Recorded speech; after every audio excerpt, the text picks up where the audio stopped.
আজ সকালে বীরেন্দ্রনগর এলাকায় এক বড়সড় দুর্ঘটনার হাত থেকে অল্পের জন্য রক্ষা পেয়েছে একটি যাত্রীবাহী বাস।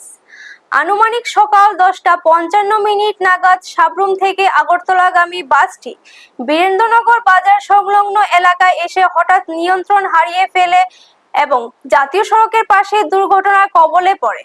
ঘটনার খবর পেয়ে অত্যন্ত দ্রুততার সাথে ঘটনাস্থলে ছুটে আসেন শান্তিরবাজার অগ্নি নির্বাপক দপ্তরের কর্মীরা। তাদের দেওয়া তথ্য অনুযায়ী দুর্ঘটনার সময় বাসের ভেতরে বেশ কয়েকজন যাত্রী উপস্থিত ছিলেন। এই বিপজ্জনক পরিস্থিতিতে কেউ গুরুতর আহত হননি। চালক ও যাত্রীরা সবাই অল্পের জন্য বড় কোনো ক্ষয়ক্ষতির হাত থেকে বেঁচে গেছেন। বর্তমানে পুলিশ ঘটনাস্থলে পৌঁছে দুর্ঘটনার মূল কারণটি খতিয়ে দেখছে। ব্যুরো রিপোর্ট, নিউজ তৎকাল 24। কি হয়েছিল আজকে বিচন্ড? আজকে 10:15 নাগাদ আমাদের বিচ্ছিন্ন পিএস থেকে একটা ফোন আসে, একটা বাস অ্যাক্সিডেন্ট হয়েছে বিচ্ছিন্ন বাজার ভরাইয়া একটু গেলে। জাতীয় সড়কের পাশে একটা বাস দুর্ঘটনা কবলে পড়ে, এতে কোনো লোক আহত হয়নি। গিয়ে বাসটা পরে আছে দেখছি। কোথা থেকে আসছিল বাসটা? বাসটা শ্রীনগর থেকে আগরতলা যাচ্ছিল। মানে কেউ নেই বাসের মধ্যে ভেসে ছিল, যেমন কিছু হয়নি, আহত হয়নি।